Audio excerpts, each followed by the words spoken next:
Hello everybody, and welcome back to OMB Reviews. I am the critic who is a cynic. How is everyone doing this evening? Welcome back to the One Man Low Council. Happy and blessed Easter to everyone out there in the world. I hope that your Easter weekend was awesome. I hope that your Easter week as well is going fantastic. Don't forget that Easter itself is a long season, so Easter is not over, so we'll be saying Happy Easter for several weeks to come. And welcome also to episode 237 of the Welcome to Asgard podcast, because yes, indeed, this is a podcast, which reminds me to shout out Toph Morris, who continues to be a $5 supporter of the podcast over on Anchor.fm. So thank you very much, Toph Morris, for continuing to support the podcast. And if you listen to the show as a podcast, please consider leaving reviews on iTunes, Spotify, Google Play, all of the locations, as this podcast is indeed available in all of those formats. Feels like it's been forever because there was, of course, no stream on Saturday. I was also not on Friday Night Tights because it was Good Friday, and we were traveling on that day, and of course, my focus was on the family and being able to say hello to the family. Of course, it was a great day of fast and abstinence as well for meat. And, of course, it was a solemn day, so I was able to spend some time in prayer on Friday as well. And then, of course, Saturday, Holy Saturday, we had the Easter Vigil. And I was actually able to, from Pensacola, drive a few hours into New Orleans. Yes, I'm that passionate. I drove 3 hours into New Orleans. I got there about an hour before leaving to go to Mass, and I was able to experience the Easter Vigil according to the 1962 rubric, so the Latin Mass, the pre-Vatican II Mass at St. Patrick's, which was my home church, my home parish when I was living in New Orleans, and it was great to see a lot of the same families that had been there before I left, still there, still thriving. And it was beautiful. If you've never been to an Easter Vigil Mass, I highly recommend it. Even if you are not Catholic, I think it is one of the most powerful experiences that you will ever go to, just with everything that they do, especially even if it's not a traditional Latin Mass Easter Vigil. I think that you can still find, if it's a good church, if it's a good faithful church that does it well, even if it's in the English Novus Ordo, the new Mass, I think you can still have an incredible experience with it, just with the fact that the lights are off. And then at first, the only thing lighting the church is literally the Easter candle, the light of Christ. You have these beautiful prayers that are being sung, if it's being done right. Shout out to Father Christopher Miller, who I know did an Easter Vigil stream, and he did the Exalted, which he did not sing, and I was very upset by that. I was very upset that I did not get to hear Father Christopher Miller sing that beautiful prayer of the church. But if it's done right, it's gorgeous. And at one point, literally the only thing lighting the church is, of course, the Easter candle, and everyone whose candles have been lit from the Easter candle. You just look around and you see literally the light of Christ just lighting the faces of everyone. So it's just a beautiful thing. I will say the one criticism I have of St. Patrick's, which I love, it's my home parish. I love it. It's rooted in tradition, and I love it for that very reason. This year, for some reason, they turned some of the lights on, which was kind of upsetting, because they did an awesome job at the beginning where all the lights were turned off. And it's one of those amazing experiences as well, because you literally feel like you're in the tomb. You feel like you're in the tomb among the dead, waiting for the resurrection. And it's just such a powerful experience to have. And that's why it's also powerful just to see the lighting everyone's faces. But it was kind of taken away because they had the lights on in the church, and I don't know why they were doing it. I guess it was because they've had complaints in the past where the older parishioners who are trying to walk in a church late can't find their way in and have fallen. I don't know. But other than that, it was beautiful. It was a 3-hour Mass, 3 hours, and there were a few people that were baptized into the church. There were a few that were confirmed into the church as well. So one of the priests there was given the authority from the bishop to do that, which was awesome to see as well. It's always great to see people brought into the church. But anyway, hope everyone's Easter was fantastic. Mine has been great. So thank you again for your love and support. We got Not Another Dime dropping an early $5 super chat with the thumbs up. Thank you very much. Not another dime. I appreciate that, man. Let's see. Pat S. says, off the road again. Tonight's report, Cracker Barrel still does not have pizza. Well, you know what? I don't think Cracker Barrel should ever have pizza. I feel like they should make biscuits, breakfast items, and that's about it. I don't even like how they do lunch, to be honest. Like, to me, Cracker Barrel's like bread and butter, for lack of a better expression, is their breakfast. So yeah, I'm kind of glad that Cracker Barrel doesn't do pizza, and I kind of don't ever want them to do pizza. I don't know. That's just me. What say you in the chat? Lucy just dropping a $5 super chat. Says, Happy Easter. Happy Easter. Happy Easter to you, Lucy. As a non-denominational, your description of the Easter Vigil makes me curious about going to one. I'm glad that your Easter went well. Well, thank you very much, Lucy. And yeah, if you like, because obviously, you know, the Easter Vigil is not for everybody, because it is long, right? It's a long mass. But if you're drawn to the sacred, if you're drawn to, I'm trying to think of the word for it. If you're drawn to solemn things, like if you're drawn to quiet and solemnness, right, and beauty, I think that you can probably get through the length of the mass itself, because you just get so caught up. Like, and that's one of the beautiful things about, you know, why I'm, you know, such an advocate, you know, not just because I'm a teacher, not just because it is my faith, but, you know, to be a Roman Catholic is because the signs and the symbols are there to lift the mind, to lift the heart to God. And so the Easter Vigil Mass is one of the best examples of how we do that. And again, if you're in a good church that does it right, and hopefully it's a beautiful church, right? So it's got the stained glass windows, it's got, you know, all of those physical things, which, do they matter in the long run? Like are they in and of themselves, you know, necessary? Maybe not. But do they help us? Do they help us raise our minds to the spiritual? Absolutely. And that's something that they very much knew. And I hate to say, and I hate to use this as always the point, but always in the pre-Vatican II mindset. And we really started to see this movement happen before, you know, before Vatican II as well. But this pre-Vatican II mindset, when a church was being built, there was this mindset of, we have to make this a house of God, a house of worship, not just a space, not just this bland room that, you know, oh, but it makes everyone feel comfortable. It's like, I can understand that to an extent, but we're there to worship, right? We're there to offer worship to God. And so to have all of these signs and symbols there is so important. And if you're ever in New Orleans, St. Patrick's does it right. And I highly recommend it. But Lucy, thank you very much. Happy Easter to you, Lucy. Blessed Easter. All right, we got Orange at Reviews in the chat who says, James Bond, oh right, you've been watching the classics. That is good. You've taken your first steps into a larger world. Now I can call you All-Father Odin All-Father. Well, thank you very much for that permission. I appreciate that. But yes, my wife and I have been going through the classic Bonds. I have never seen the classic Bonds up until just these past week or two. The earliest Bond I had ever seen was Pierce Brosnan, was the Pierce Brosnan Bonds. I'd seen clips of the others because my dad has been watching them for years, and I'd see clips of it every now and then. But as far as like actually sitting down to watch them, the earliest Bond I had ever seen up until the last couple weeks had been from the 90s, was GoldenEye with Pierce Brosnan, which I know is anathema and is heresy to a lot of people who are fans of the Bond franchise. So my wife and I have so far watched Dr. No, From Russia with Love, Goldfinger. We just finished Thunderball the other night, and we're about halfway through You Only Live Twice. So it's kind of been our thing where, especially on nights like this where I have a stream or there's something else going on, where if we only have like about an hour or so before, you know, heading to bed or anything, you know, we'll watch it for however length of time that we have.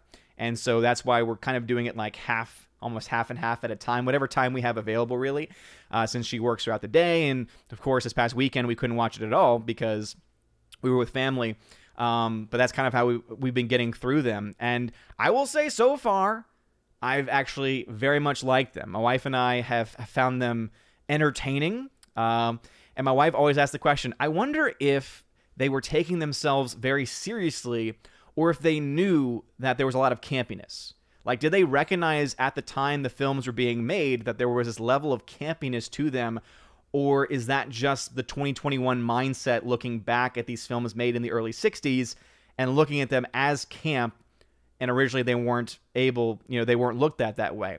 Also, my wife has admitted, and I admit that I'm also affected by this, I think because of the fact that we've watched the entire Austin Powers series, I think adds another level to us watching these movies, because all we can think of is, ooh, this Austin Powers took this element and took this element, right? We were watching Thunderball, and we were like, oh, look, the sharks. Where are the freaking laser beams attached to their heads? Like, so that's what we're thinking. And I saw that for You Only Live Twice, which we just started, that the villain is very much what Dr. Evil was mostly based off of as a character, as far as at least the look is concerned. And so I'm actually, it's been really cool. And I'll go into more detail and give kind of like mini reviews for each of them.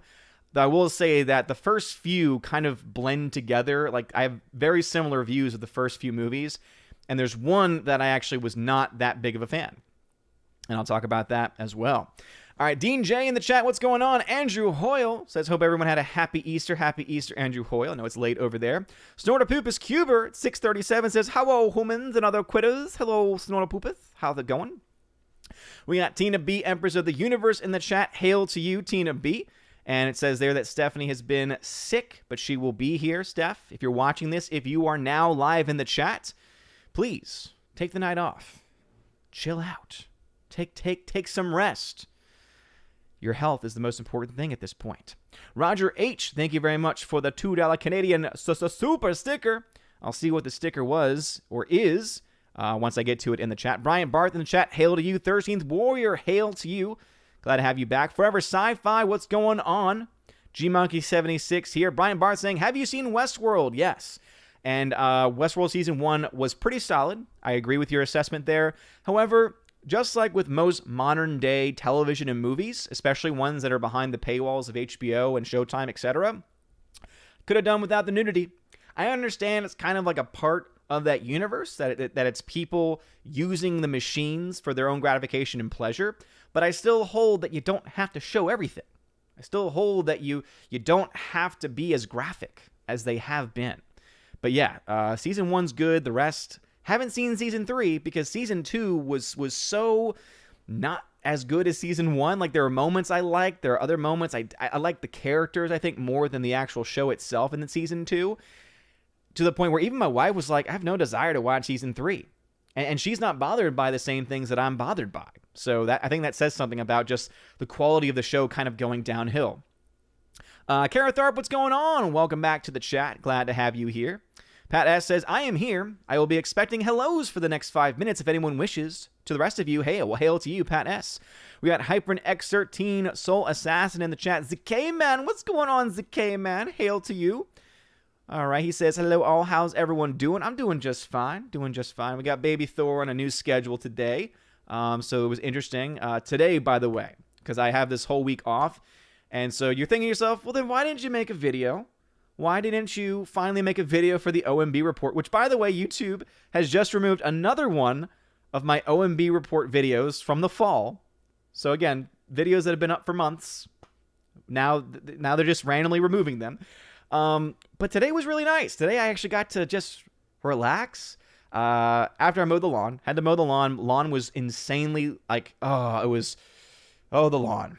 Took me a long time because, of course, it's still early morning, so the dew is still on it. And when the grass is too high, and then it's still dewy, right, from it being the morning, the lawnmower gets jammed like every 5 seconds, and it's the most annoying thing in the world. It drove me crazy to the point where I just brought my entire trash can down so I didn't have to keep going and making all these trips, because it's kind of on this, like, you have to take steps down from where my trash can is, because obviously it's Chattanooga, it's Tennessee, so therefore there's hills and stuff like that. Our backyard is flat though, but it still goes up towards the street. Anyway, so I brought it all down, and of course I realized, yeah, but that means I'm going to have to bring the full trash can with all of the wet grass in, which is going to be heavy, up the stairs after, and that was a process. But I got it done, so now I'm going to be on a schedule where, like, every week essentially I have to be mowing the lawn. And yeah, if anyone's an expert in lawn care, how to take care of weeds, what's the best product, because I've had such not good luck with weed control products, and my front yard is almost mostly weeds now and probably needs to have new sod laid down. I have no idea where to start with that. Let me know. Anyway, Alex McCarthy, what's going on? He says, howdy, Odin, how's it going? How's Thor? How was Easter? I think I've answered those questions, but howdy, J. Alex McCarthy Jr., as I like to call you. J. Alex McCarthy Jr., I bet you liked Godzilla vs. Kong. Actually, more to the point, because I understand a lot of people have actually really enjoyed the movie, and I can respect their subjective views on it.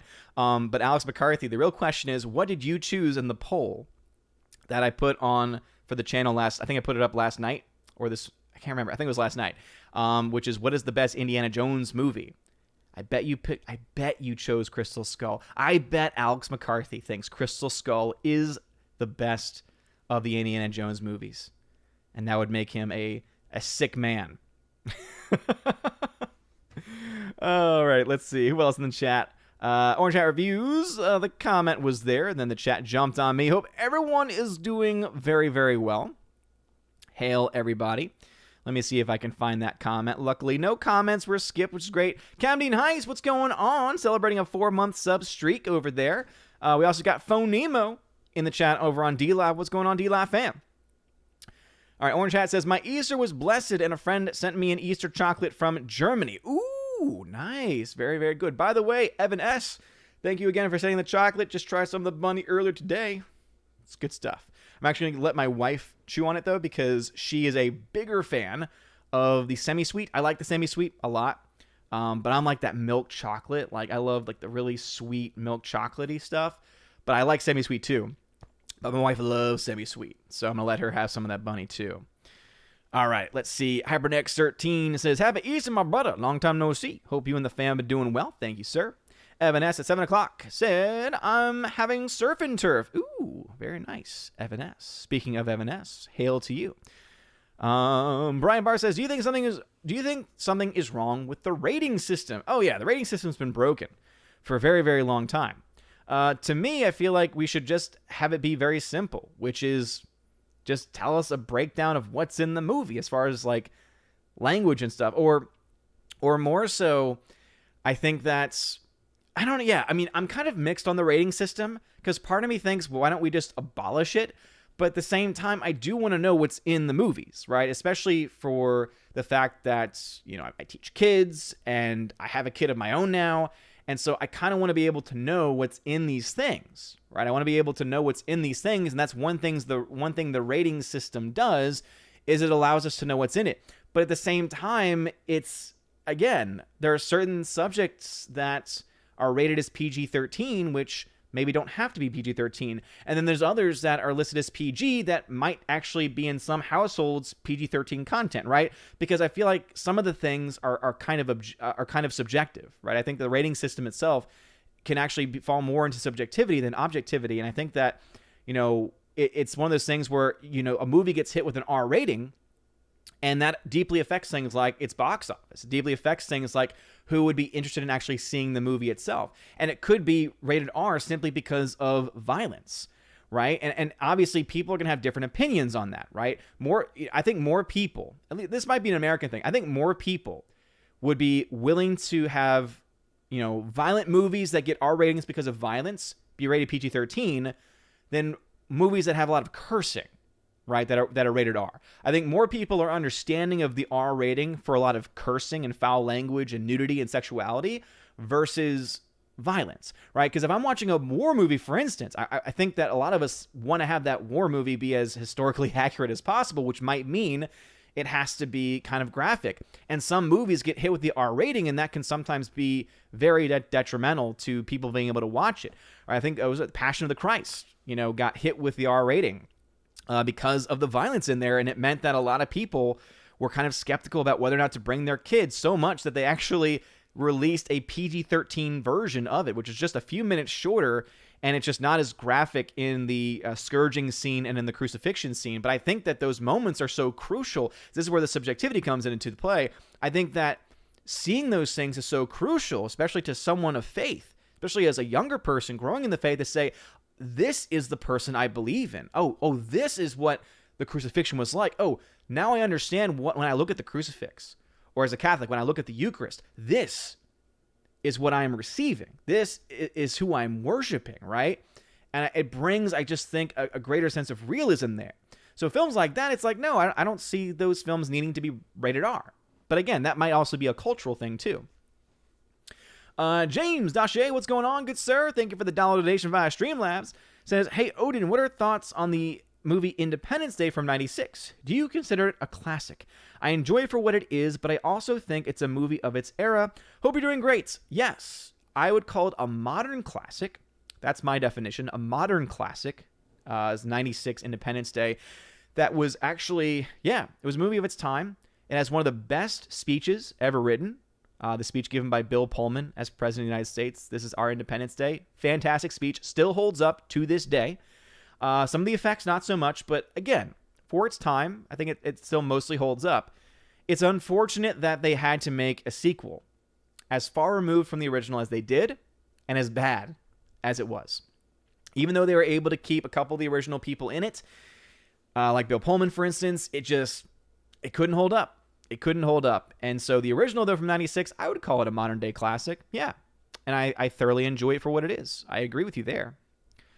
Forever Sci-Fi says, you missed so many boomer moments on Friday Night Tights, but every time Gary boomered something, I still heard you. Well, Forever Sci-Fi, I'm glad that my old man Gary voice is so enshrined in your memory that even if I'm not there, I'm always there.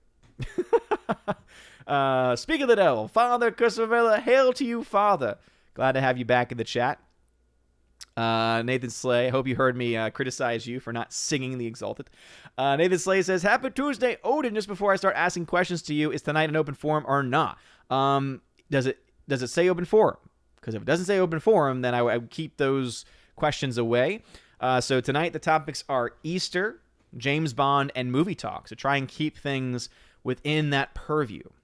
Though, of course, the chat sometimes goes off in different directions, which I'm fine with. But there obviously are some comments where I'm like, ooh, that's a little too much for tonight's show. Max Anderson, Mr. Anderson, what's going on? Glad to have you here. Robert Frey in the chat, what is going on? Laura, it's a short story. Wait a minute. Why am I seeing that name here? Where is Waiting for Nerdrotic, Laura? Laura, what's going on, though? Glad to have you back in the chat, as always. And I hope you had a blessed Easter Sunday as well, and a blessed Easter season as we continue on in the Easter season. Alice McCarthy says, Good Friday. I say nay, nay. It's a bad Friday when Odin isn't on FNT. Well, a lot of prayers were said that day. So, HyperNext13. Speaking of podcast, I think if you were the podcast character and the two clowns were instead replaced with Tina and Steph, Godzilla vs. Kong would have been an A+. Okay, Hypern, I get. At first I was like, where are you going with this? Okay. So basically he's saying that in Godzilla vs. Kong, the podcast character that a lot of people found annoying, I'm kind of ambivalent. I don't have a strong opinion on that character. There's some things I find entertaining. There's other things what I'm kind of annoyed by. But what he's saying is that if I was the podcast character and the two clowns, who wouldn't be clowns in this instance, but basically Millie Vanilli Brown, as Tina likes to say, but if it was Tina and Steph who were my sidekicks in the film, it would have made it better. I agree. But not because of me, because Tina and Steph would be in there. Because the Valks would be in there. That's the reason why it would be better. That's why it would be an A+. Dadman Walking 55, hail to you. Glad to have you in the chat. Thank you for being here. Robert Frey, I think I shouted you out. But just in case not, hail to you. Pat S. says, dude, not joking, playing or attention seeking. Went and got crawfish yesterday, and besides the sausage, corn, and potatoes, they had pineapple pieces in the boil pot. That's just wrong on so many levels. I don't think I've ever heard of pineapple being in the boil pot for a crawfish boil. By the way, I appreciate that you spelled crawfish correctly, but come on, man. Get that Y out of here. Use that W. Come on. All right, Sandy Q, what's going on? All right, we got Father coming up with excuses. Father says, I can't sing. I sang the Exultant once 14 years ago at the cathedral in front of the bishop and all my brother seminarians at a packed church. It was not a good experience. Well, Father, This is the reason why we need to go back to some traditional things, I think. Because, I hate to keep saying it this way, but before Vatican II, I think it was a requirement for every priest to sing. And I think, wasn't that a part of seminary training at one point, too? Was just to know the intonations and to know Gregorian chants and to know these things because it was essential to the Mass. So that may have helped with that because you would have learned to sing earlier on. And no one, when you say I can't sing, when people say I can't sing, it's not true. You just haven't been trained to sing. So I say, Father, train all year so that way for next year, when you're celebrating the Latin Mass, I'm going to get you there, Father. Then not only will you be singing the Exultet, but then you'll be singing it in Latin. Now that'll be something to watch. Sort of Poopa says, I watched the Easter service stream. Very sad to hear that. I know that a lot of people were kind of stuck where they were. They couldn't actually go. Pat S. says, and Saint Patrick was chilly when I went. Is that what you're trying to say? Saint Patrick? I know you said Saint. I don't know if you were supposed to say Saint Patrick or not. But I think it was the first church in New Orleans to ever have air conditioning. And I've always appreciated that little factoid because it always explains why it's just a little bit cooler. Just a little bit colder in there. Father says, now if I had a cantor, I would have had them sing the Exultet. No. Oh, no, Father. Father. No. It's gotta be someone in orders. Come on, let's be traditional with this, Father. Gotta be someone with orders. You had to have a deacon there. Let the deacon sing it. All right, let us see. Who else is in the chat? By the way, please smash that like button if you don't mind. It really does help out a lot. Pat S says, did you stop at Bojangles for biscuits on the road? I didn't. I did not. Snorter Poopa says, Cracker Barrel should send me chicken and dumplings once a month as a Burr care package. Ooh, wouldn't that be something? Orthopedics, what's going on? Glad to see you in the chats. Andrew Hoyle says, I have no idea what a Cracker Barrel is. Andrew Hoyle, if you ever come stateside, you will learn very quickly what a Cracker Barrel is. Not Another Dime says, Midnight Orthodox 3 hours wasn't uncommon growing up. Yeah, Not Another Dime. The Orthodox, I want to say their standard liturgies are typically longer as well, let alone their vigil Mass or their Easter Mass. Yeah, the Orthodox, I haven't been to many, but they can put on some beautiful Masses. Sasha Neon says, hail all! Perhaps if you had the maple bacon chicken at Cracker Barrel, that would change your mind. I quite enjoyed that with fried apples. Nah, no thank you. No fried apples for me. The other stuff sounds good, though. And this lady says, so I was able to survive Hereditary after watching it on Friday with a group of friends. In my opinion, the first half is slow, but the second half had me gripping my pillow. I hated it. Hereditary was awful. It was so... the word I use for that director, that filmmaker, I forget who did that film, but he's done other films too. He reminds me a lot of David Lynch. Reminds me a lot of him as a director. A lot of style and just so full of himself is what I get. Thursday Warrior says, I absolutely love solemn services where it seems as if heaven and earth touch each other for a few moments. Yes, 13th Warrior, yes. That's exactly what I'm talking about. That's what I'm talking about. Let's see. Pat S. says, I'm only interested biscuits and hash browns at Cracker Barrel and getting 10-cent candy sticks in the gift shop after. Exactly, Pat S. I wouldn't go there for lunch. It's breakfast. Breakfast all day. Come on. Father Christopher says, also a fun little update. Hans Kung died. For those reading, he was banned from teaching in Catholic universities by the Vatican. Interesting. Well, may God have mercy on his soul. Because if the modern day church is banning you from speaking in universities, means you kind of got to be a pretty material heretic at that point. Like, let's just be honest here. Humor and Hobbies just became a Patreon member. So Humor and Hobbies, thank you very much for being, it says here, a $4 a month member. I appreciate it. Thank you. Let us see here. Dun. Daniel Thorne says, yay, 4-month subbies. What's going on, Daniel Thorne? Glad to have you back in the chat. Let us see. Laura says, I saw Nobody with Bob Odenkirk this weekend. So fun. Christopher Lloyd stole the show. Wait a minute. Christopher Lloyd's in the movie? You should have started with that, Laura. You should have started with that. Anyone who's mentioned that movie to me should start with, by the way, Christopher Lloyd's in the movie. I love Christopher Lloyd. Yeah, I've heard great things about it. I'm very much looking forward to watching it. The sad thing is that I'm off this week. The earliest movie is like 2 p.m. because they don't have morning shows anymore because of the Rona, which of course has me very, very frustrated. But I do want to see that in theaters. I just don't know when I'm going to be able to. Having the almost 6-month-year-old. He's almost 6 months, a week away from being 6 months. It's insane. He's growing so quickly, baby Thor. But I've heard great things about it. I want to see it. Not Another Dime says, Goldfinger is awesome. I would definitely agree with that. Tippy Tail McKitty, what's going on? Slicer Neon says, I've officially passed 300 hours and am now a champion of Asgard.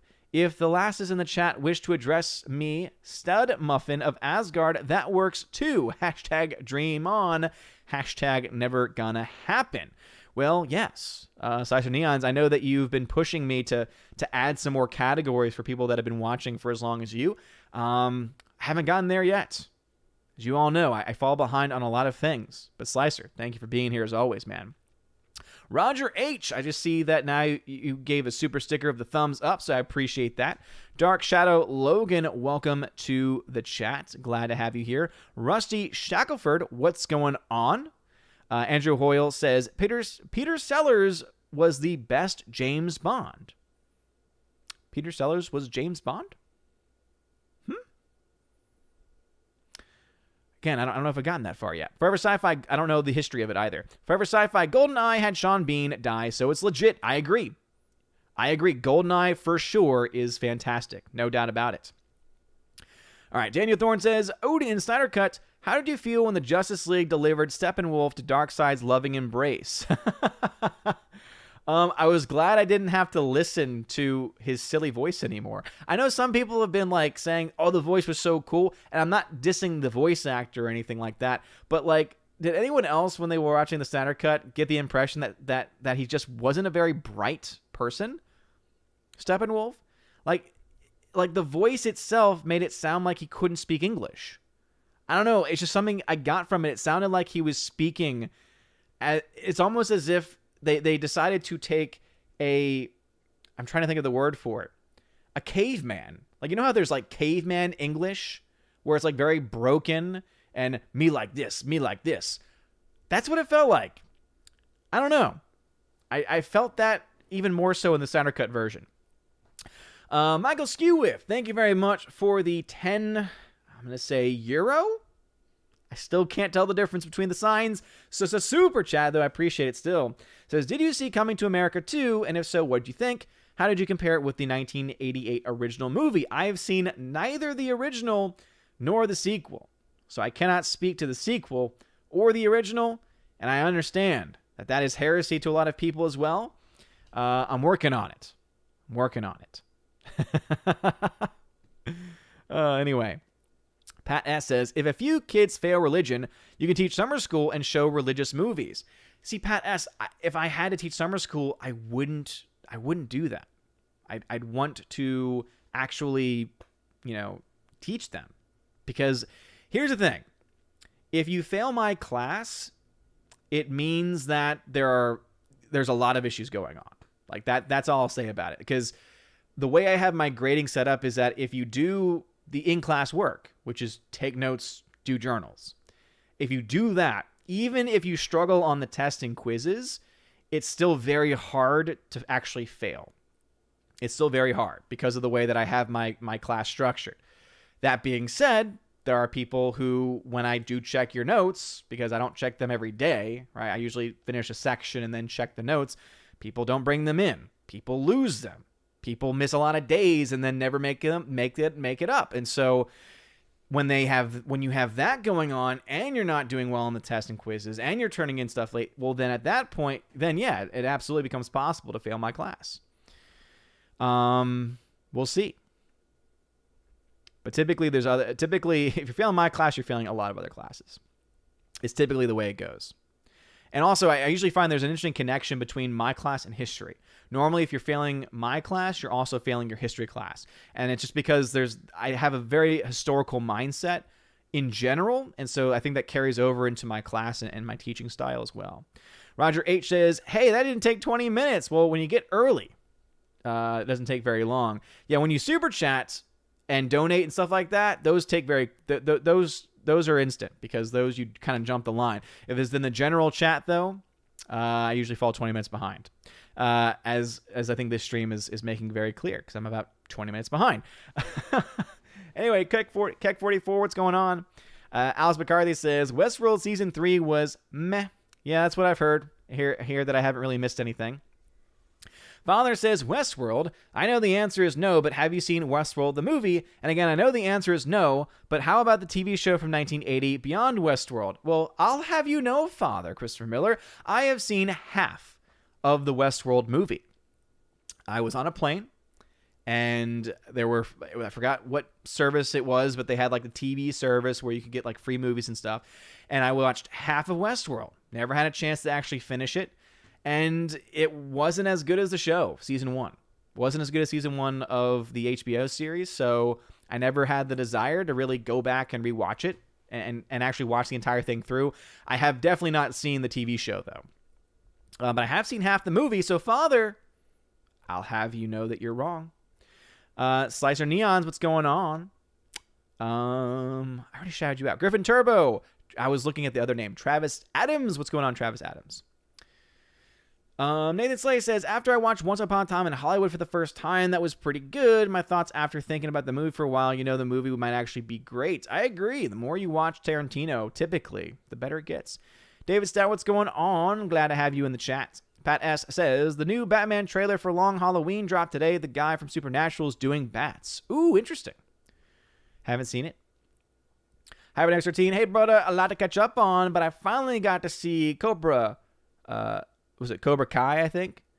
Season 1 to 3, and it was amazing. Then rewatched the trilogy. Can't believe a modern TV show continuation is doing better than Fake Wars. Yeah, I agree. Who would have thought that that the Karate Kid universe would be in a better state than the Star Wars universe? Think that through. Because in the Star Wars universe, you've got the originals, which are fantastic. You have the prequels, which, let's just be honest, they're not the best movies. Special place in our hearts, but they're, objectively speaking, not the best movies as far as the effects that don't hold up as well, and the dialogue. Dialogue is not very good in those. And then, of course, you have the sequel trilogy, which is trash. Then you go over to Karate Kid. Karate Kid 1, fantastic, solid, classic. Karate Kid 2, pretty good, solid sequel.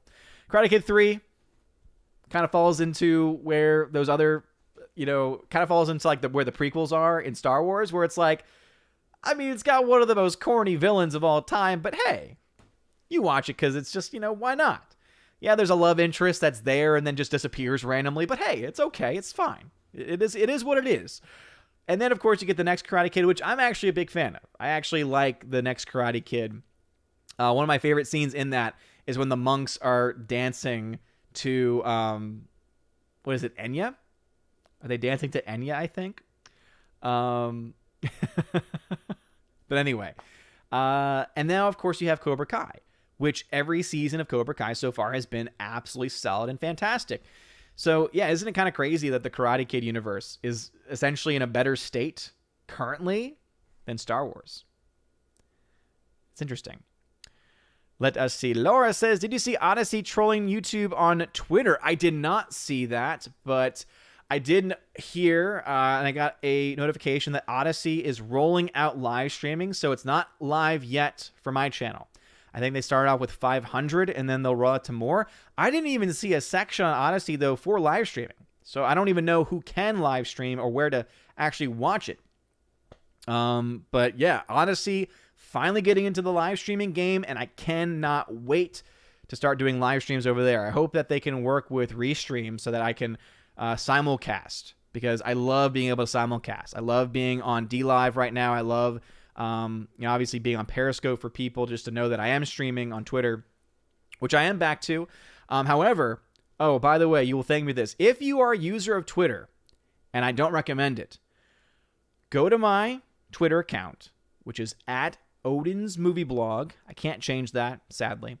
Or just OMB Reviews, it should still pop up. And look to my pinned tweet. If you go to that article and follow the instructions, it tells you how to hide the what's happening section. Now, for those that use Twitter, that's the section that's always on the side that says what's trending and is what typically causes a lot of my frustrations and keeps it. Basically, it's the thing that Twitter uses, right? The algorithm, part of the algorithm that Twitter uses to keep you addicted to the service is that what's happening tab. So this pinned article, this pinned tweet that I have, it shows you how you can hide that section. So I'm looking at Twitter right now, and guess what? Can't see it. All I see are just notifications of people who are commenting on tweets and stuff, and that's it. Who to follow, topics to follow, that's it. I'm not getting nothing as far as what the news is, what Twitter is trying to make trend, what political nonsense is going on. It is fantastic. You will thank me. It has already been hugely beneficial to my mental health. Not only just that, but just being off Twitter. By the way, recommend being off Twitter for a bit. It was great not having it for, other than the best thing about Twitter is being able to be in contact with people, with subscribers, with, of course, the FNT crew, because that's where our group chats are. But I will say that it was not as hard to stay away from as I thought it was going to be. This just makes it easier to use because now I can use it for the reason I was using it in the first place, which was communication, and I don't have to worry about being pushed over the edge with the nonsense. Michael Skewiff, thank you for another £5. Okay, thank you for letting me know what it was. For a £5 super chat, says, it is pounds. I am British and live in London. The pound sign looks like this, and the euro sign looks like this. And again, to your eye, I guarantee you they look, I can see that there is a difference, but they both look like an E. And again, it's because of just the fact that the text is small enough on my screen with the way it's set up. They both look like an E. I can see there's a difference, but it's just, again, thank you for the £5 though, and thank you for explaining it. It's been explained to me several times at this point, and I forget it every single time. So thank you, Michael Skewiff, though. I appreciate it, man.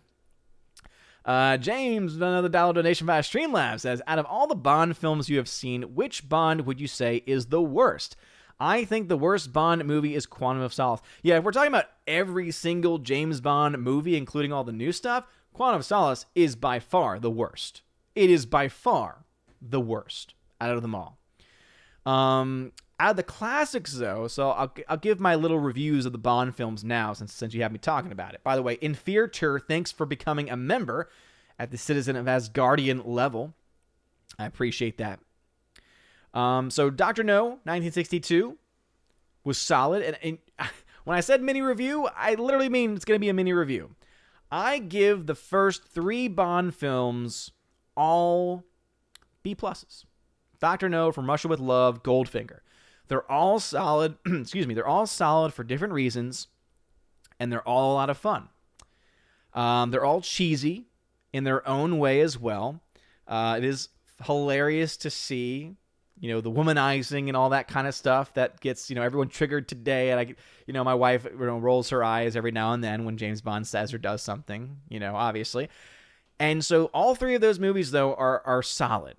If I had to pick one out of those, probably Goldfinger, just because I like how the villain is just like this plump dude.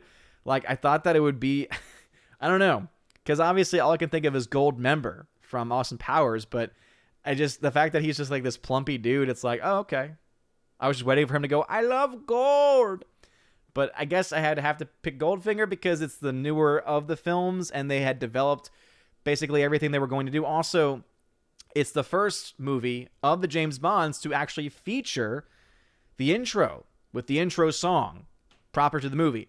From Russia with Love, I believe, has a theme song, but it's at the end of the movie. Goldfinger is the first where it's like actually there's the intro, the proper intro with the actual intro song Goldfinger.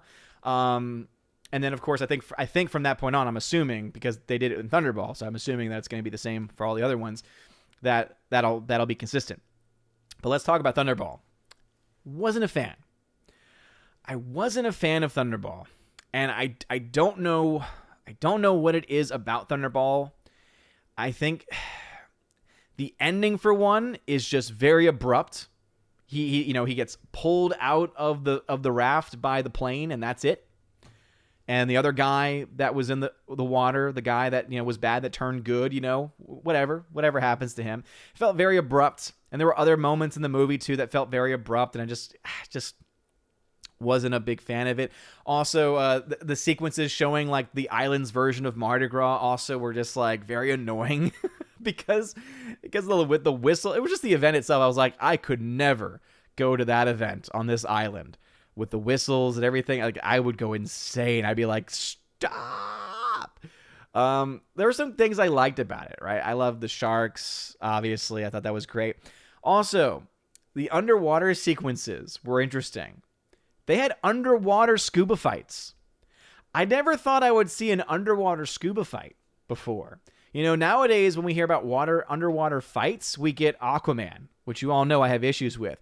But here we have very practical effects, people in scuba suits fighting each other. And some of the effects are very good, some of them not so much. But I will say this. Stunt team on Thunderball, especially all the people that did the underwater stuff, kudos to you. Because Lord knows those sequences were very difficult to film. But for instance, in the sequences, especially towards the end of the fight scene, someone decided to shoot B-roll. Either they were instructed to shoot the B-roll, or they just randomly did it, where it'll cut to a crab.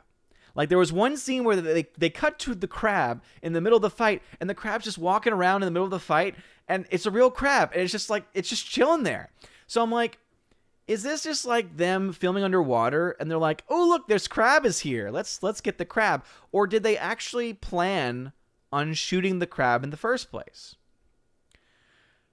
And then another point, they're showing other sea creatures, too. There's one part where they show an octopus on someone's body. It's like, were they planning on these shots, or were these, again, these random B-roll shots? It's hard to say.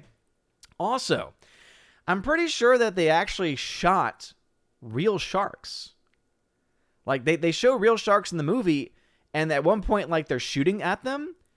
And I want to say that they actually do show a shark getting hit. And so, of course, my wife loves sharks. Sharks are her favorite animal. And so my wife every time was like, oh no, the poor shark. And here I am, who've still been impacted by Jaws. Someone who's still terrified of open water because of Jaws, like, but they're evil. But my wife's like, but no, the shark. So out of all of those films that I've seen, Thunderball was my least favorite. I'd give that one probably a B-. Which still, again, it's in the B range. But the first three films, I think, are all solid for different reasons. I'd give B+ to them. Thunderball, though, probably my least favorite so far. I'd give that one a B-. We are about halfway through You Only Live Twice, and so far I have been enjoying it. Anyway, those are my thoughts on the early Bond films that I've been seeing lately. Super Anime Gamer says, hey, what is up, my dude? What's going on, Super? At 7:14, at 7:48 in real life, which means I'm falling a bit behind. Pat S says, Chattanooga, you can cross the street and be in a different state, pretty much. We are the furthest western city to be in Eastern time. Yeah. You go 10 minutes outside of the city, you're in Central time. It's kind of crazy.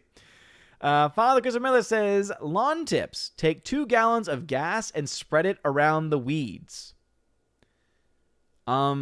Is that, I think, yeah, because gas kills everything, right? Doesn't it kill the grass and kill everything? But also, why would I waste money getting gas that is costing almost $3 a gallon where I am? I know it's over $3 a gallon in certain parts of the country right now. Why would I waste money on gas? Or are you just pulling my chain? Are you just pulling my chain? Let me know. Alice McCarthy said that that Godzilla vs. Kong was meh and gave it a B-. That's surprising. When Alice McCarthy says it's a B-, you know that it's got some issues. All right. Chat has jumped on me like it always does. It looks like some comments have been skipped. It's 7:29 in the chat. It was like 7:14 before the chat jumped, so maybe about 10 minutes of comments have been skipped.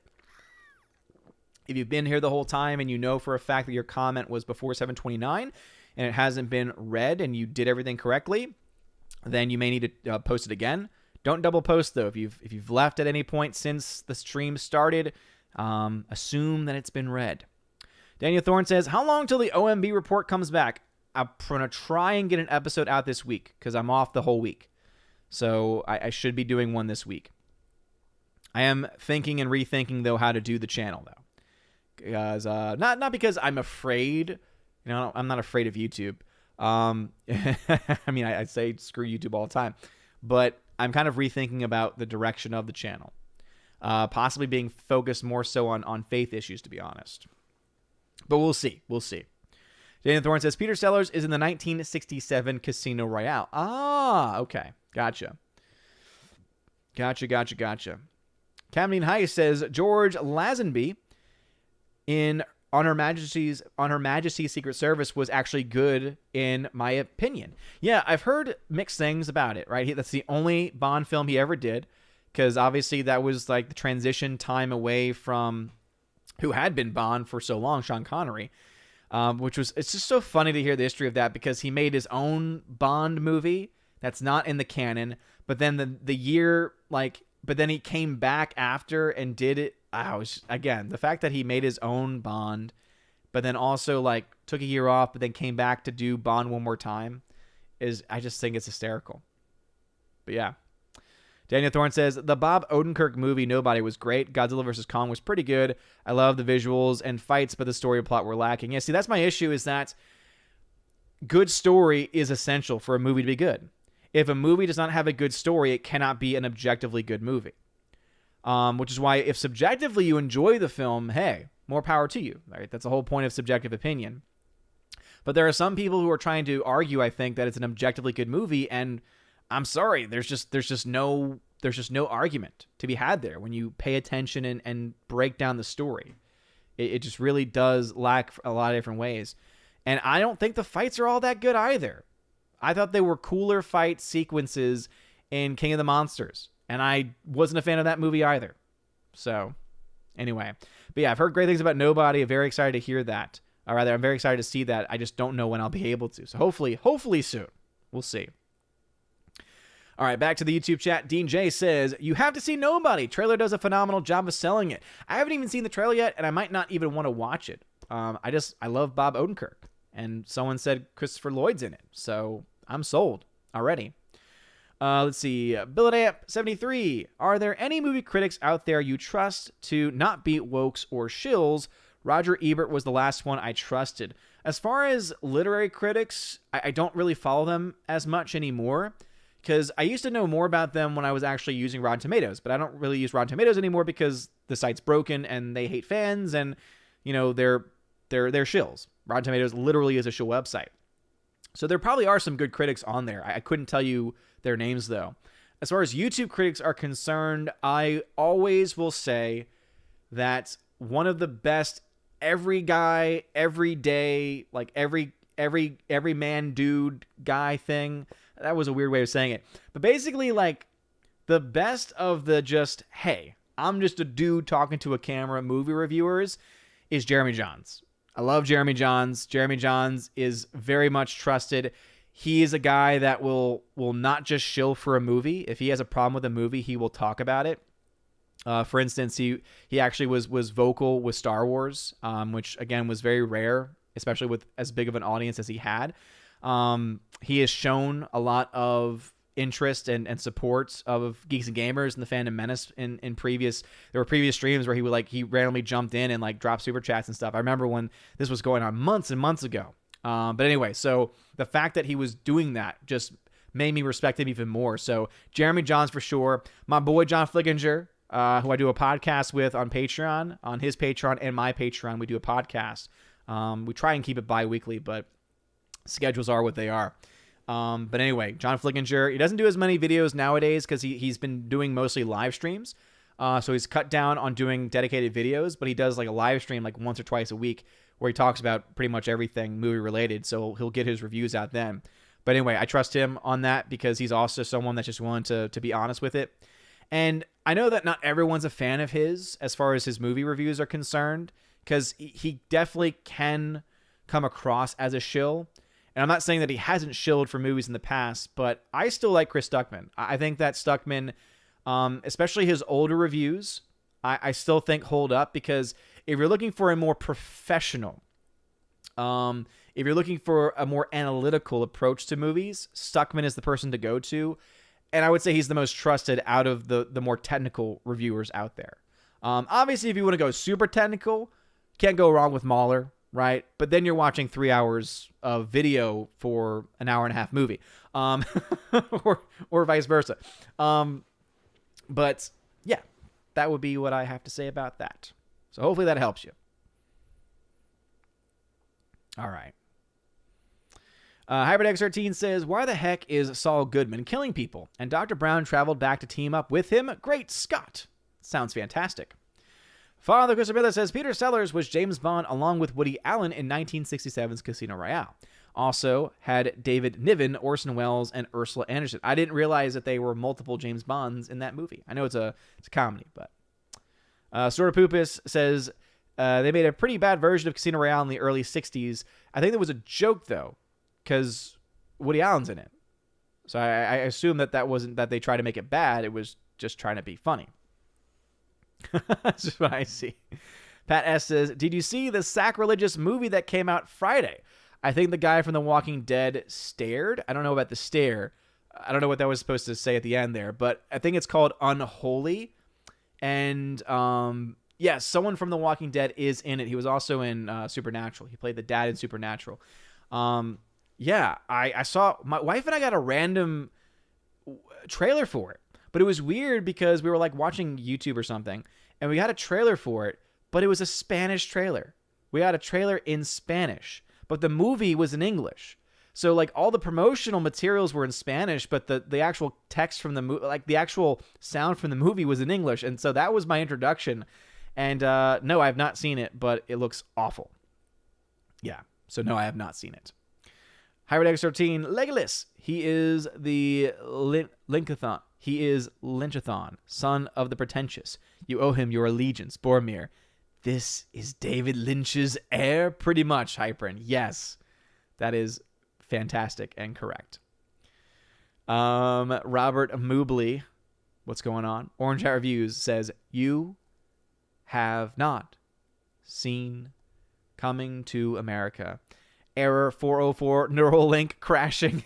I always love when I make comments that just cause people to crash. They're like, no!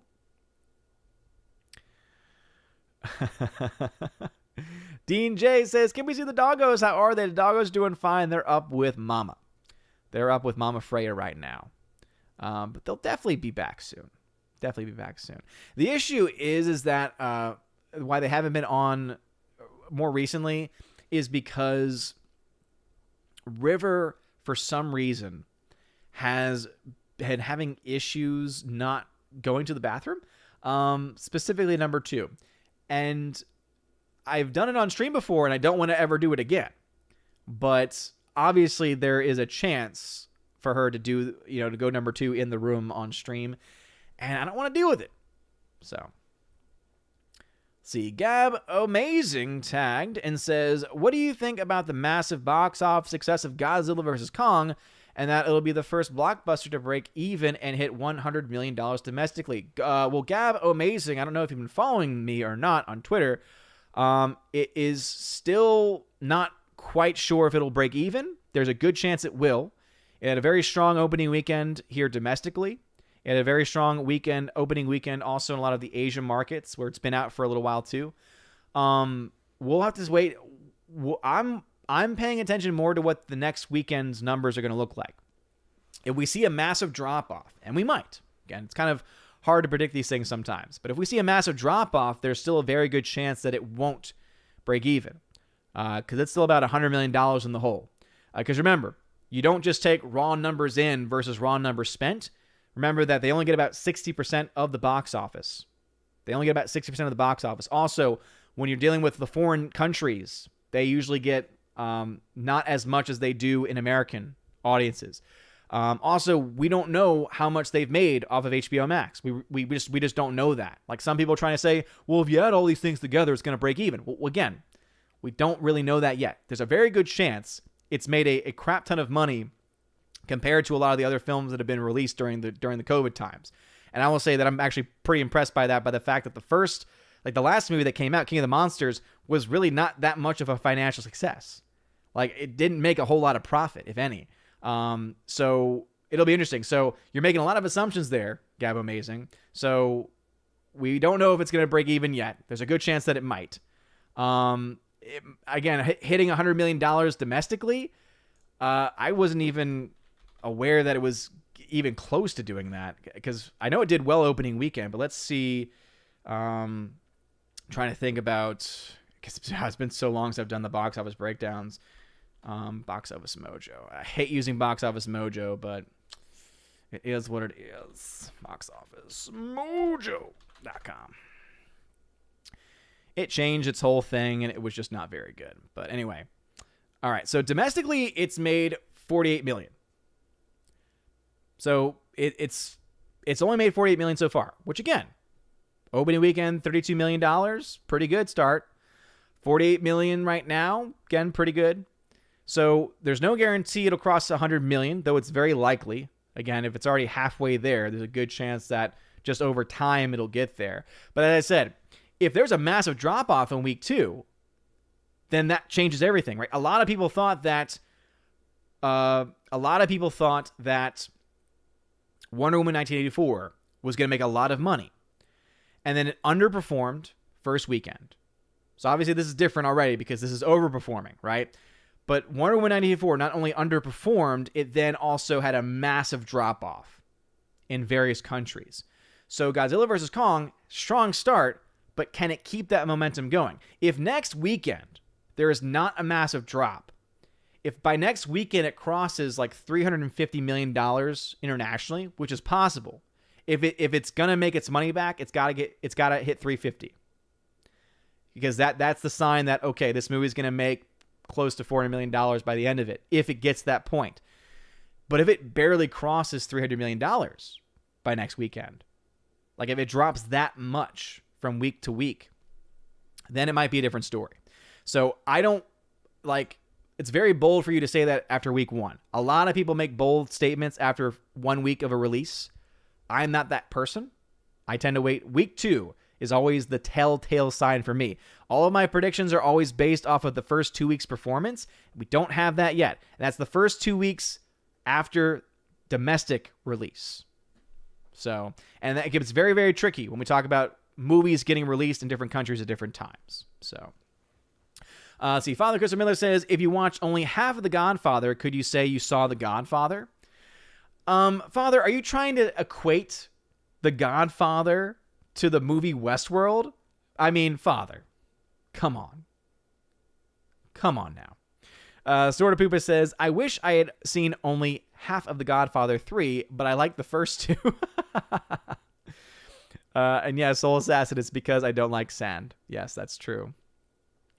Thursday the Warrior says, Rumble is now live streaming, but no chat yet. I've never been a fan of Rumble. Never been a fan of Rumble. Their process for monetization makes no sense. It just doesn't work. Pat says, and then you have Rogue One, the 4th best Star Wars movie. Now we need Rogue 2, the Manning Bothan story. You see, yeah, I don't hold Rogue One in high regard.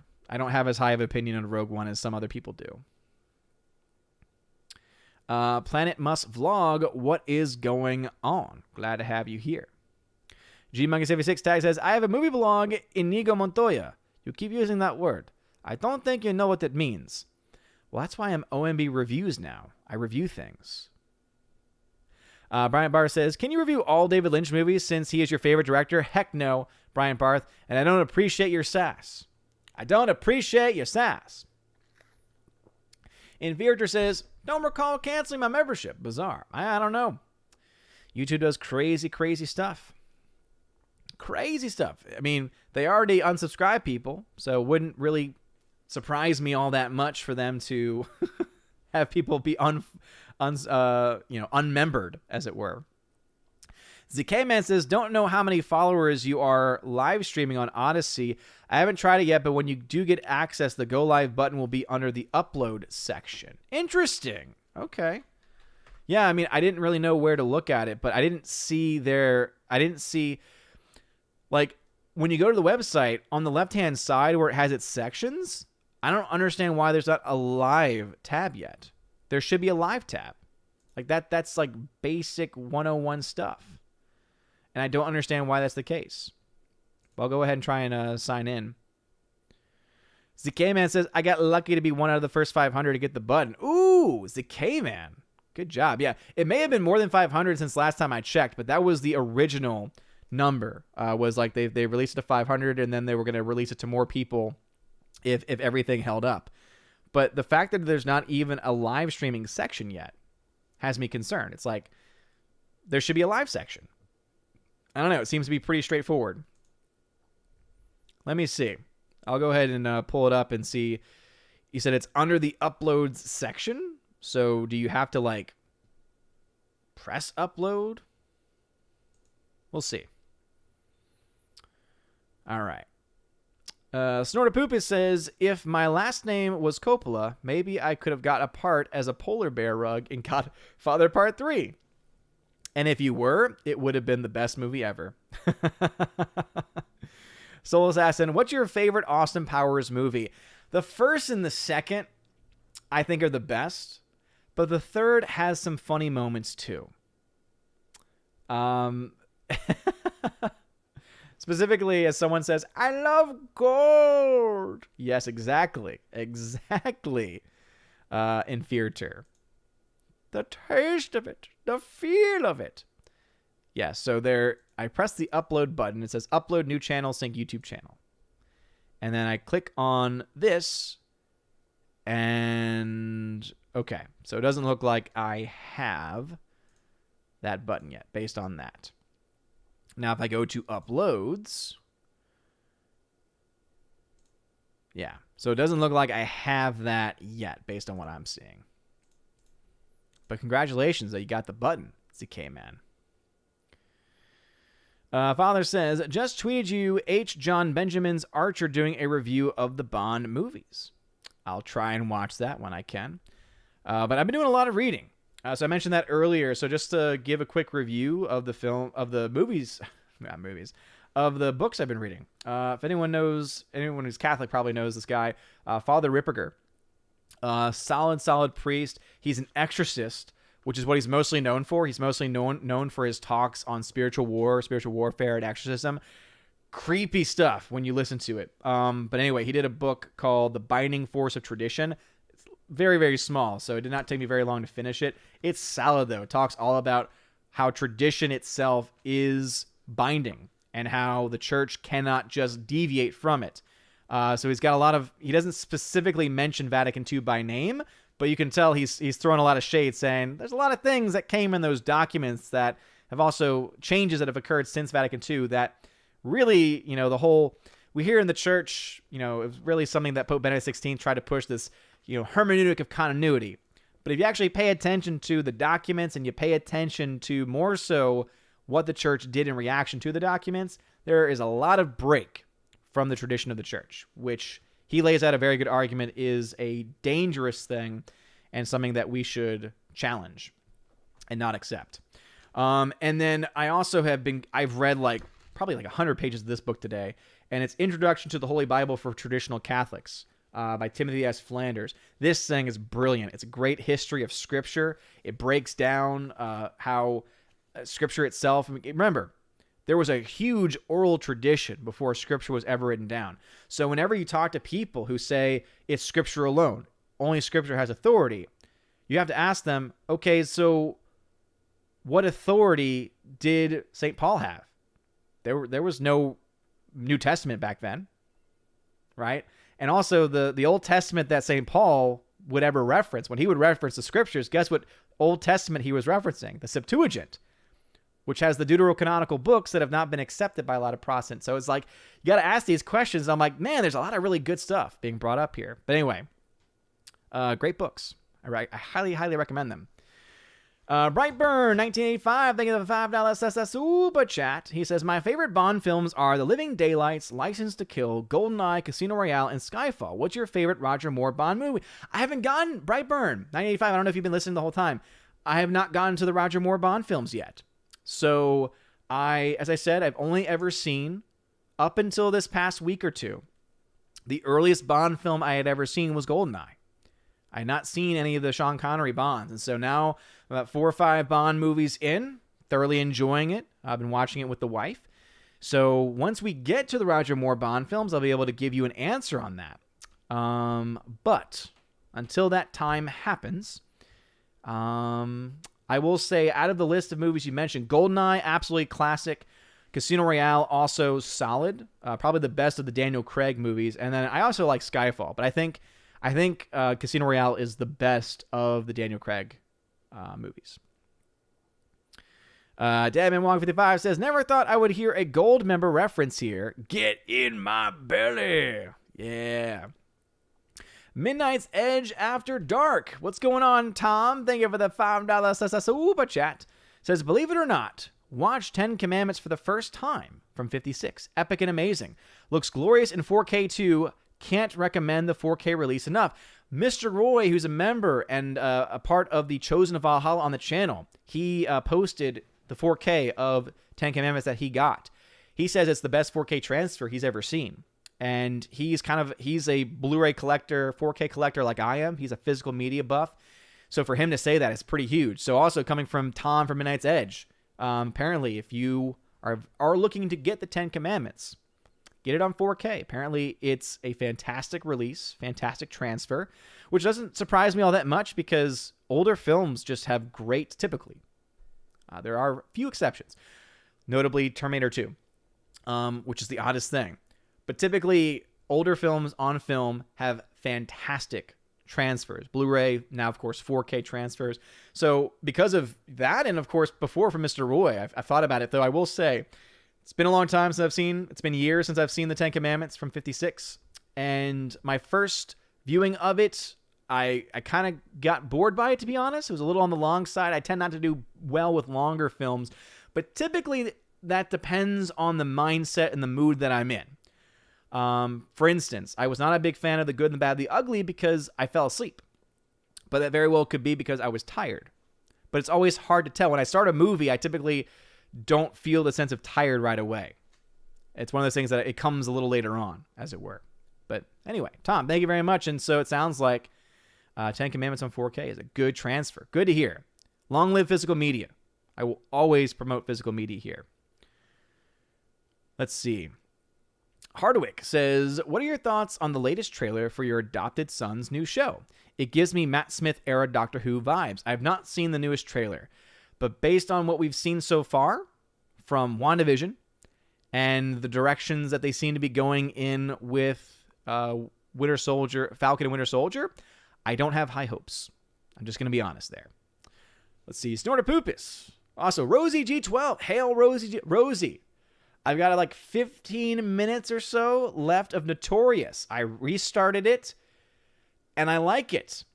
My opinion of it has changed. However, the reason why I was reminded why I didn't like it initially, it's because the romance between the two main characters, Cary Grant and the woman's name is escaping me right now. She's in Casablanca, well-known actress.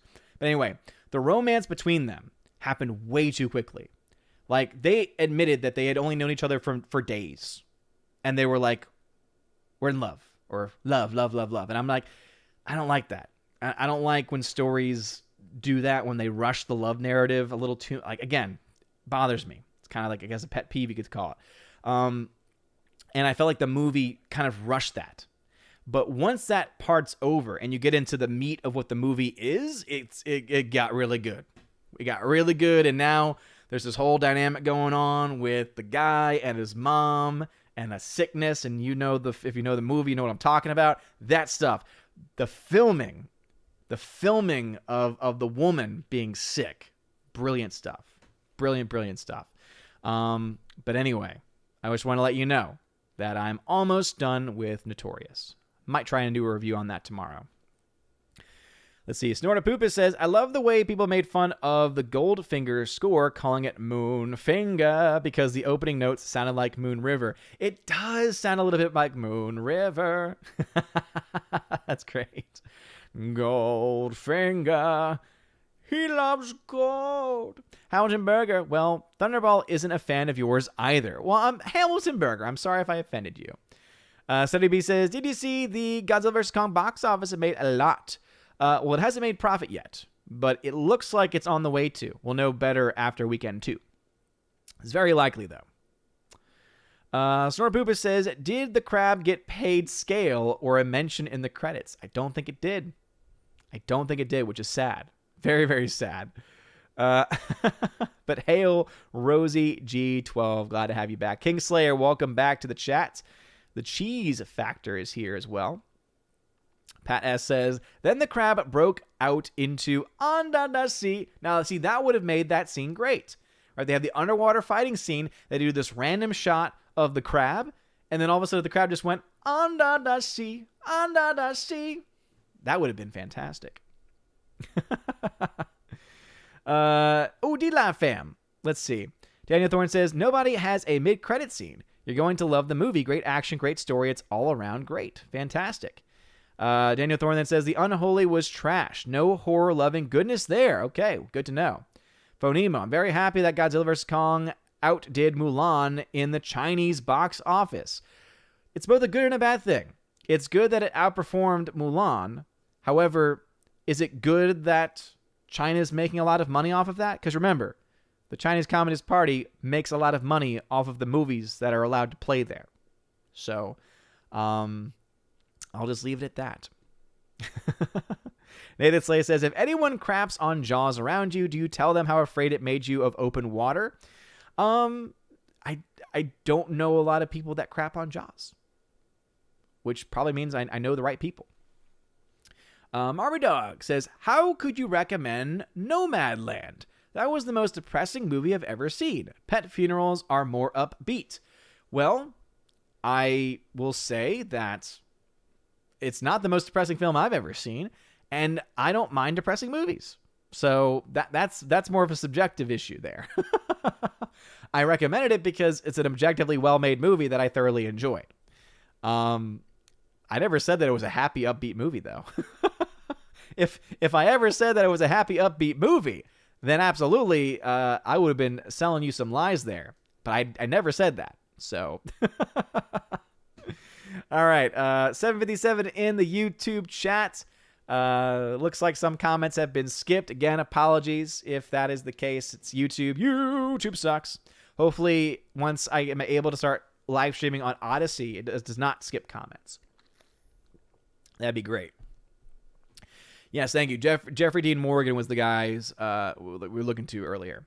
Howard X13 says, I grew up with Stuckman, and Longman has the best stream extended cuts since Lord of the Mauler Return of the Long.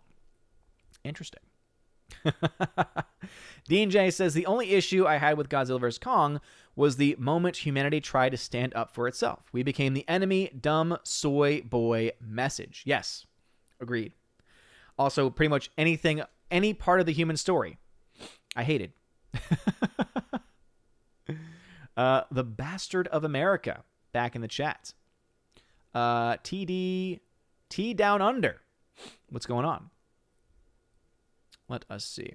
Kara Tharp says, I am a big Titanic buff. I got my Blu-ray of A Night to Remember. Going to watch it this weekend with 97 Titanic. Nice. Mark 63366. The greatest Bond film is Diamonds Are Forever, solely because Jimmy Dean, yes, the Sausage King, is the villain. Ooh, can't wait for that. Dean J. Have you seen The Courier? made me really interested in the history. Gut punch of a film second viewing. No, I've seen the trailers. I've seen the posters for it. I've seen it being promoted at my local AMCs. But as I said, I have not been able to see a lot of modern films because I can't really leave my house a whole lot because I'm either working or I'm taking care of my son. And this week would have been the best week for it, but sadly, none of the theaters near me are showing early movies, or more so, the AMCs aren't. And I still had, I don't know why, I've been paying for an AMC subs, or not, yeah, is it still, no, AMC Premiere.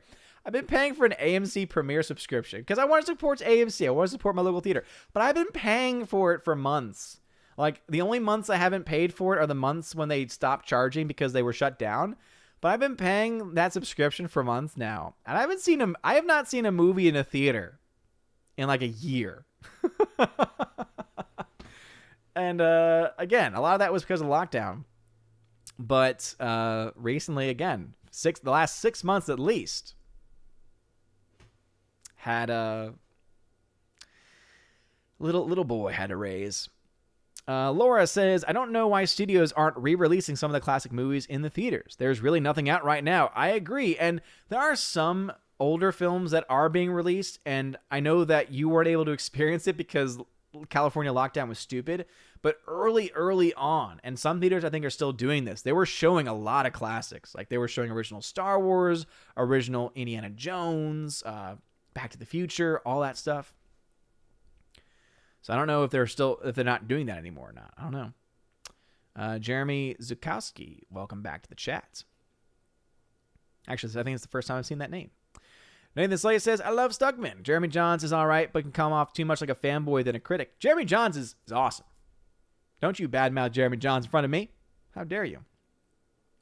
Laura says, Odin hates redundancy and sass. That is the best way I have ever heard it put. Yes, that is a fact.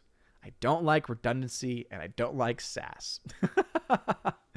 Hardwick says, did you notice that the end credits of Godzilla King of the Monsters had a montage of newspaper clippings about how the Titans had fixed the environment, no melting ice caps, Sahara greenery, etc.?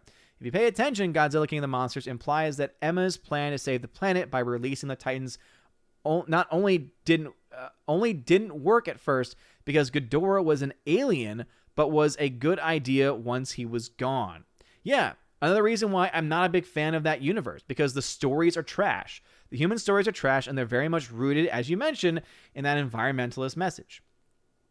HyperX13, have you seen the Bourne trilogy? Identity, Supremacy, Ultimatum. I enjoyed them for what they were, but I understand why they're not for everyone. I love Identity, and I've seen Supremacy, but it's been a long time. I don't think I ever saw Ultimatum, and then I never saw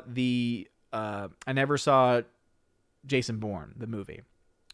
Robert Moobley tagged and says, thoughts on 2001 film Bully? Never saw it. Rosie G12, I'm sorry that you're having some buffering issues. I don't know what's going on there.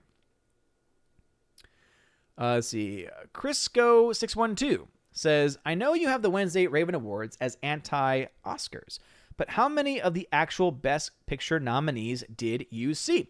Well, here's the thing. I don't make the nominations. So what happens is I do similar to what other award shows do, is I have open nominations. So I sent out a link to people and said, nominate the films and the people that you want. And it was really difficult this year because I think only like 38 people filled out the nominations. Normally there's like at least over 100 people, so there's a little bit more variety there. So this year I had to limit it to any movie that had 2 nominations, because there weren't a lot of things to choose from, which is why some categories only have like a couple of nominees, because they were the only ones that had more than one vote. So I actually don't really have a say. I have my own vote. I make my own recommendation, but it's only one. And so other people have to feed into that. But I can say I have seen every single movie nominated this year for Best Movie of 2020, because the best movies nominated for the Ravens this year are Mank, which I've seen. It's fantastic. Sonic the Hedgehog, which was one of the last films that was seen by many in theaters. Tenet, which I actually got to see. I did get to see Tenet in theaters. That was before Baby Thor came into the world. So actually, no, yeah. So it's actually been 6 months. It's been a little over 6 months the last time I saw a movie. I was wrong before about it being a year. But anyway, So I got to see Tenet in IMAX, and I thoroughly enjoyed it. I understand that a lot of people had issues with the sound. I did too, but I could still understand about 90% of the dialogue, which was more than enough for me to understand the movie. And then The Gentleman. Also, I just saw about a couple months ago at this point. Loved it. Gentleman might be one of my... Gentleman and Mank are probably my top 2 favorite movies of the year. So I'm glad to see that they got nominated. But again, I didn't really have a whole lot. I got my one nominee, for each category. But anyway, hopefully that explains it. But yeah, if you have not voted in this year's Wednesday Raven Awards, the link is still live. So I'll go ahead and post that link in the YouTube chat. Boom, there it is. Go ahead, and that'll take you to the website, which will then show you a link to your ballot. Fill out the ballot, and there you go. Tina B says, Archer rocks. Pat S., a Coppola will be interred in New Orleans. Nick Cage has a pyramid in St. Louis, #1. I've heard of this, and I always forget that he's a Coppola. Father says, regarding scripture, I always would have a girl in class read the last verse from the Gospel of Thomas. To see those faces when they heard women had to become men to go to heaven. Yeah. Yeah, don't you love how people will bring up these fake gospels to try and make like a point, but then when you actually dive into them, you're like, you do realize that there's this very clear issue, right? Rosie G12 says, Odin, totally off topic, but have you seen Lost in Translation? No, I have not. Edgardo Martinez, best and worst Bond villains. So out of the movies that I've seen, I will say Goldfinger I liked a lot as a villain. And then you have number 2 in Thunderball, and he was okay, but he was such a flabby dude. Like, I didn't really believe that he would be much of a fight. So I didn't really buy all that much. He was not really all that menacing. And then from the more modern ones, I still really love 006. I love the 006 villain from GoldenEye. But again, I'm kind of biased there because that's what I grew up with. The Bond I grew up with was in the 90s, so it was the Pierce Brosnan Bond, and I loved Sean Bean's 006. Also, one of the best death scenes ever, too. Because it's just like, man, that's quite a way to die. Let's see. We only have 4 minutes left, I think. So, yeah, let's go ahead and just do members-only comments. So, members-only comments from this point forward. But let me see. Okay, D-Laugh fam, I love y'all very much. Thank y'all for being here. In Future over on YouTube says, saw the pastor clip telling the cops to get out on Rakita Law's channel. Epic. Yeah. It's sad that you have a lot of Protestant ministers who are a lot more passionate about the faith and defending the faith than Catholic bishops. Very, very sad to see that. Hardwick says, there are 3 versions of Casino Royale. 1954 TV version, Barry Nelson as FBI agent Jimmy Bond. Peter Lorre as Le Chiffre. 67 one's a comedy mystery to figure out who's the real Bond. Fun. Snorpoopus says, all I have to do is break down and buy a Blu-ray player. Do it, man. Just do it. Just do it. Mm-mm. Ingrid Berman, thank you very much. Rosie G12. That's who I was thinking of. Rosie G12 says, some people fall in love fast in real life too. Not in days. I mean, because I don't know, Rosie G12. In real life, in days, I could understand falling in love with someone in maybe like weeks or months. But in days, the whole love at first sight. I just love this comment from Mark 63366 says, Ingrid Bergman, damn it, Odin. Like I can just hear the inflection in the voice where it's like, come on, man. I'm tired. I'm sorry. Again, there's some names I forget. Rosie G12 is very happy though that I've given Notorious another try. No problem. I'm glad that I'm seeing the crab. In future, crab rave intensifies. Yes. Play the crab music. Orange Chat says, if you like Bond and own original Xbox, you may like GoldenEye Rogue Agents. I love GoldenEye on N64. That's my jam. Father says, mentioning laws. I wasn't sure if you mean the shark meant what?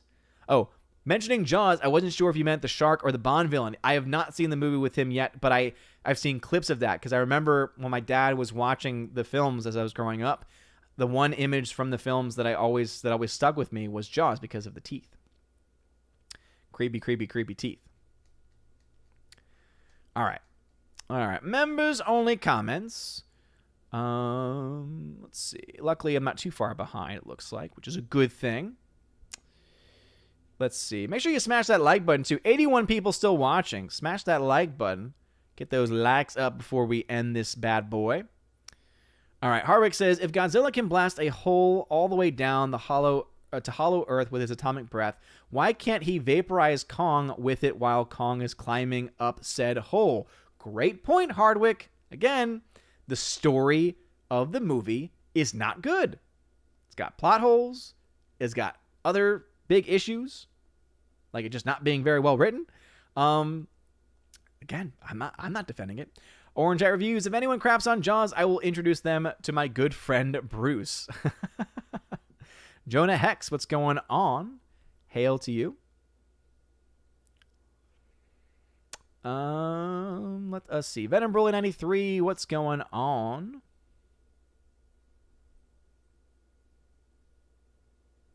Let's see. Inferior says, I think the Studio Ghibli anime Grave of the Fireflies is easily one of the most depressing films I've ever seen, which is funny considering how starkly different it is from the other more positive films. Yeah, I've not actually seen that movie, but I've heard that it will break you, is what I've heard about it.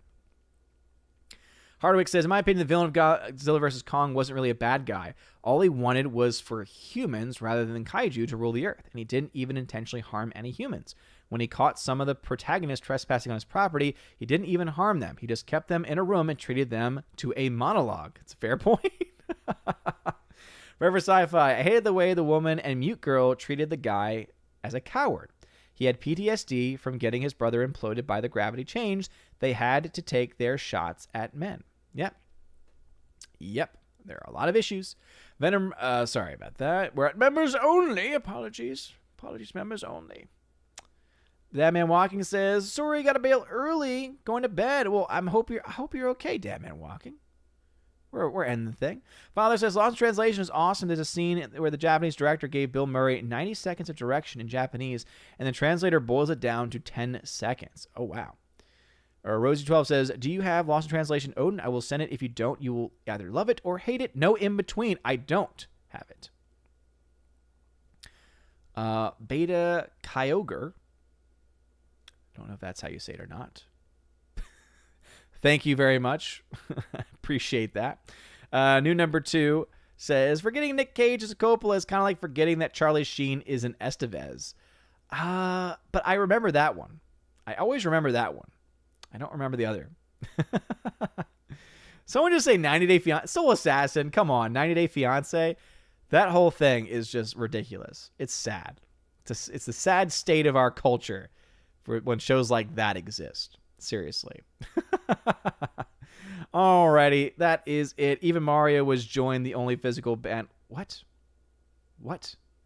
Mario. Even Mario has joined the only physical bandwagon. That didn't make any sense to me. But anyway, Father says, you do know that Martin Sheen took the surname Sheen after Archbishop Fulton Sheen. I actually didn't know that. But once again, reminding me of Fulton Sheen, let's canonize the man. Or at the very least, let's move the process along. We have a confirmed miracle. And politics is holding it up. And it's very, very sad. Rosie D12 P.O. Box 4432, Chattanooga, Tennessee, 37405. So P.O. Box 4432. Anyway, that is going to be it for me tonight, everybody. Let me go and shout out some people real quick because I have not made an updated video for my Patreon and Subscribe Star members. So I'll have to read those live. Going old school with it. Or do it live. We'll do it live. But first, let us shout out some members really quick. Because if you are a member at the Army of Asgard level or higher on YouTube, you get shouted out at the end of every stream. So a shout out to Your Muslim Uncle, Kara Tharp, Eric Duet, Rich the Savior, Dadman Walking 55, M Tax Shark, Forever Sci-Fi, FCC 2014, Rosie G12, Andrew Hoyle, Eric K, Orange Hat Reviews, Adam Avery, The Bosco 2000, Twirly Wolf, Jay Stowe, and Aiden Vickery. Thank you all very much. And Fearter, you have a good one too, ma'am. Just saw you say goodnight in the chat. It's the K-Man. Father, the Zunu number 2 as well. Absolutely. Daniel Thorne says Nintendo killed Mario, removing the digital game from their servers. Only physical version available, and scalpers are clearing up. Which Mario game are you talking about? I don't even know. Anyway, let's shout out some people. So let's start off first with my Patreon members. So shout out to Andrew Hoyle, Animation Commentator, Biffer the Hobbit, Brian P, Div X, Enrique Evangelista. By the way, Enrique Evangelista is my longest Patreon member. So Enrique Evangelista is a boss. Thank you very much, man. He's been a Patreon member since July of 2018. So he's been with me almost from the very beginning since I started doing Patreon. Anyway, Father Christopher Miller, Hail Father. Father Damian Cook, Garrett Searles, Inflamed Wood, It's a Trap Productions, Jason Clark, Jacob Juice, Jeffrey Toon, Jonathan Carney, Lance, Laura Story, The Modern Major General, Mike Jackson, Mad Mitch Dunaway, Mr. Peabody and his evil twin, On to June, Orange Hat Reviews, Out of Step with Reality, Priscilla Hall, Riff Magos, Rosetta Allen, Steve Glasker, Teresa Martin, Theodore Benden, Tina Bojan, and Tina B, the Empress of the Universe. Also a shout out to Dion as well. We then also have my Subscribe Star members. Fast, RXN, Nosferatu Gatsu, Stan 4, John B, Perpetual Punster, Mr. Roy, Glinzer, J. Alex McCarthy Jr., Dean Heiss / the new number 2, J-Rod the Beer Guru, Nebadon G. Adams, and ZK-Man. And speaking of Subscribe Star members, Fast RXN and J-Rod the Beer Guru, you won the last giveaway, but you haven't claimed them. So I'm going to give you another 24 hours to claim the prizes. So to either email me, odinsmovieblog@gmail.com, or to DM me on Discord, or I'm going to choose different winners from that time. But I will be updating the servers. I'll be updating the videos and all that stuff this week. But as I said, I just got caught up in the readings of just Catholic tradition. A lot of good stuff there. But anyway, thank you all very much for being here this evening. I had a lot of fun as always. Shout out to the Valkstein and Steph for being here. Steph being here while she's sick. Again, 70B. Hope that you're able to heal up quickly. And I will be on this week's Friday Night Tights, and we will have a stream this Saturday as well. So again, thank you all very much for being here this evening. I'm going to go watch the rest of, what's the movie that we're on right now? I'm going to watch the rest of You Only Live Twice with the wife, and we should be able to finish that before things end. But anyway, you guys are all amazing and beautiful people. No chest opening tonight over on D-Live, so I'll see the D-Live fam next time. YouTube fam, you're great. Love you guys. Thank you all the members. Thank you to everyone that donated tonight as well. Seriously, it does mean a whole lot. Also, Humor and Hobbies. I don't know if I shouted you out because I know that you're a new Patreon member, but shout out to you. And again, thank you all very much for being here. Check out the links in the description of the video if you want to find out ways to support the channel and follow me on social media and other places. You guys are all amazing and beautiful people. I hope you all have a wonderful evening. And as always, God bless.